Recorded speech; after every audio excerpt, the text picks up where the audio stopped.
ಮೋದಿಯ ಬಣ್ಣ ಮತ್ತೆ ಬಯಲು. ಮೋದಿಯ ಇಡಿ ಐಟಿ ಆಟ ಇದೀಗ ಬಟ ಬಯಲಾಗಿದೆ. ನಮಸ್ಕಾರ. ಕೇಂದ್ರದ ತನಿಖಾ ಸಂಸ್ಥೆಗಳು ಮೋದಿ ಸರ್ಕಾರದ ಕೈಗೊಂಬೆಗಳಾಗಿದ್ದಾವೆ. ಇಡಿ, ಸಿಬಿಐ, ಐಟಿ ಈ ತನಿಖಾ ಸಂಸ್ಥೆಗಳು ಮೋದಿ, ಅಮಿತ್ ಶಾ ಅಣತಿಯಲ್ಲಿ ಕೆಲಸನ ಮಾಡ್ತಾ ಇದ್ದಾವೆ ಅನ್ನೋ ಆರೋಪ ಇವತ್ತು ನಿನ್ನೆದಲ್ಲ. ಇತ್ತೀಚೆಗೆ ಸ್ವತಃ ಸುಪ್ರೀಂ ಕೋರ್ಟ್ ಸಿಬಿಐಯನ್ನ ಪಂಜರದ ಗಿಳಿ ಅಂತ ಅಸಮಾಧಾನವನ್ನ ವ್ಯಕ್ತಪಡಿಸಿತ್ತು. ಇದೀಗ ಇಡಿ ತನಿಖೆಯ ದುರುದ್ದೇಶ ಬಟ ಬಯಲಾಗಿದೆ. ಆಪಾದಿತ ಮೋಡಾ ಪ್ರಕರಣದಲ್ಲಿ ಕರ್ನಾಟಕ ಹೈಕೋರ್ಟ್ ಇಡಿಯನ್ನ ತರಾಟೆಗೆ ತೆಗೆದುಕೊಂಡಿದೆ. ಮೋಡಾ ಪ್ರಕರಣದಲ್ಲಿ ಭಾರಿ ಭ್ರಷ್ಟಾಚಾರ ನಡೆದು ಹೋಗಿದೆ, ಅಕ್ರಮ ಹಣ ವರ್ಗಾವಣೆ ನಡೆದಿದೆ ಅಂತ ಆರೋಪ ಮಾಡಿ ಜಾರಿ ನಿರ್ದೇಶನಾಲಯ ಮುಖ್ಯಮಂತ್ರಿ ಸಿದ್ದರಾಮಯ್ಯ ಅವರ ಪತ್ನಿ ಪಾರ್ವತಿ ಮತ್ತು ಕಾಂಗ್ರೆಸ್ ಶಾಸಕ ಭೈರತಿ ಸುರೇಶ್ ವಿರುದ್ಧ ಪ್ರಕರಣವನ್ನ ದಾಖಲು ಮಾಡಿತ್ತು. ಇಬ್ಬರಿಗೂ ಕೂಡ ನೋಟಿಸ್ ಅನ್ನ ನೀಡಿ ತನಿಖೆಯನ್ನ ಆರಂಭ ಮಾಡಿತ್ತು. ಇಡಿ ದಾಖಲು ಮಾಡಿರೋ ಇಸಿಐಆರ್ ಮತ್ತು ಸಮನ್ಸ್ ಅನ್ನ ರದ್ದುಪಡಿಸಬೇಕು ಅಂತ ಕೋರಿ ಪಾರ್ವತಿ ಮತ್ತು ಭೈರತಿ ಸುರೇಶ್ ಹೈಕೋರ್ಟ್ ಮೆಟ್ಟಿಲೇರಿದ್ರು. ಅವರ ಅರ್ಜಿಯ ವಿಚಾರಣೆಯನ್ನ ನಡೆಸಿರೋ ಹೈಕೋರ್ಟ್ ನ್ಯಾಯಮೂರ್ತಿ ಎಂ ನಾಗಪ್ರಸನ್ನ ಅವರಿದ್ದ ಪೀಠ ಪ್ರಕರಣದಲ್ಲಿ ಯಾವುದೇ ಅಕ್ರಮ ಹಣ ವರ್ಗಾವಣೆ ನಡೆದಿಲ್ಲ ಅನ್ನೋದನ್ನ ಗಮನಿಸಿ ಪ್ರಕರಣವನ್ನ ರದ್ದುಪಡಿಸಿತ್ತು. ಇನ್ನು ಹೈಕೋರ್ಟ್ ತೀರ್ಪನ್ನ ಪ್ರಶ್ನೆ ಮಾಡಿ ಇಡಿ ಮತ್ತೆ ಮೇಲ್ಮನವಿಯನ್ನ ಸಲ್ಲಿಸಿತ್ತು. ಈ ಅರ್ಜಿಯ ವಿಚಾರಣೆಯನ್ನ ನಡೆಸಿರೋ ವಿಸ್ತೃತ ಪೀಠ ಏಕಸದಸ್ಯ ಪೀಠದ ಆದೇಶವನ್ನ ಎತ್ತಿ ಹಿಡಿದಿದೆ. ಈ ಪ್ರಕರಣದಲ್ಲಿ ಯಾವುದೇ ರೀತಿಯ ಹಣ ವರ್ಗಾವಣೆ ನಡೆದಿಲ್ಲ. ಆಪಾದಿತ ಪ್ರಕರಣದಲ್ಲಿ ಸಿದ್ದರಾಮಯ್ಯ ಅವರ ಪತ್ನಿ ಪಾರ್ವತಿ ಮತ್ತು ಭೈರತಿ ಸುರೇಶ್ ಅವರು ಯಾವುದೇ ರೀತಿಯಲ್ಲೂ ಕೂಡ ಜವಾಬ್ದಾರರಲ್ಲ ಅಂತ ಹೇಳಿದೆ. ಮೋಡಾ ಪ್ರಕರಣದಲ್ಲಿ ಇತರ ಆರೋಪಿಗಳ ವಿರುದ್ಧ ಕಾನೂನಿನ ಅಡಿಯಲ್ಲಿ ಮಾಹಿತಿಯನ್ನ ಸಂಗ್ರಹಿಸೋ ಕೆಲಸವನ್ನ ಮುಂದುವರಿಸಬಹುದು. ಆದ್ರೆ ಅದನ್ನ ಪಾರ್ವತಿಯವರಿಗೆ ಹಂಚಿಕೆ ಮಾಡಿದ್ದ 14 ನಿವೇಶನಗಳಿಗೆ ಸಂಬಂಧಿಸಿದ ಪ್ರಕರಣದಲ್ಲಿ ತಳುಕು ಹಾಕಬಾರದು.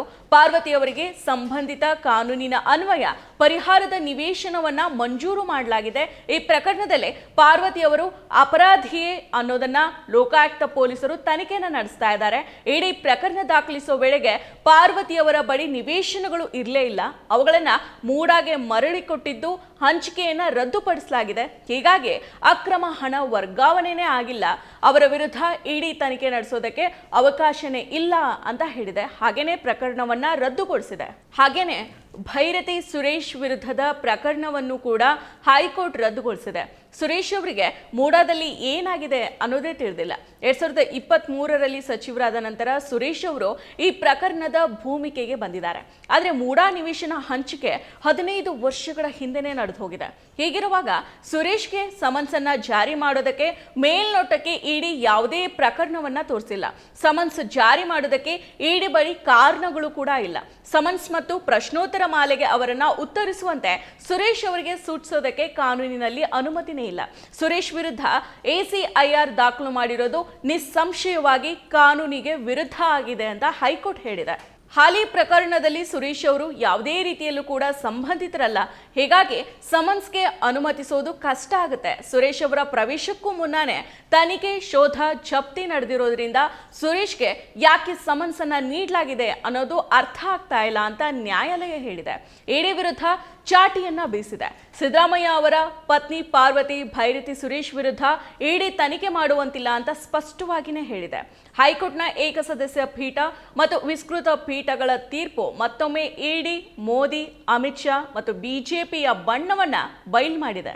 ಮೋದಿ ನೇತೃತ್ವದ ಕೇಂದ್ರ ಸರ್ಕಾರ ವಿರೋಧ ಪಕ್ಷಗಳು ಮತ್ತು ಅವುಗಳ ನಾಯಕರ ವಿರುದ್ಧ ಒಂದು ಎಡೆಯಷ್ಟು ಅವಕಾಶ ಸಿಕ್ಕರೆ ಸಾಕು, ಅವರ ವಿರುದ್ಧ ಇಡಿ, ಸಿಬಿಐ, ಐಟಿ ಈ ರೀತಿ ತನಿಖಾ ಸಂಸ್ಥೆಗಳನ್ನ ಛೂ ಬಿಟ್ಟು ದಾಳಿಯನ್ನ ನಡೆಸ್ತಾ ಇದೆ. ವಿರೋಧ ಪಕ್ಷಗಳ ನಾಯಕರಿಗೆ ತೊಂದರೆಯನ್ನ ಕೊಡ್ತಾ ಇದೆ.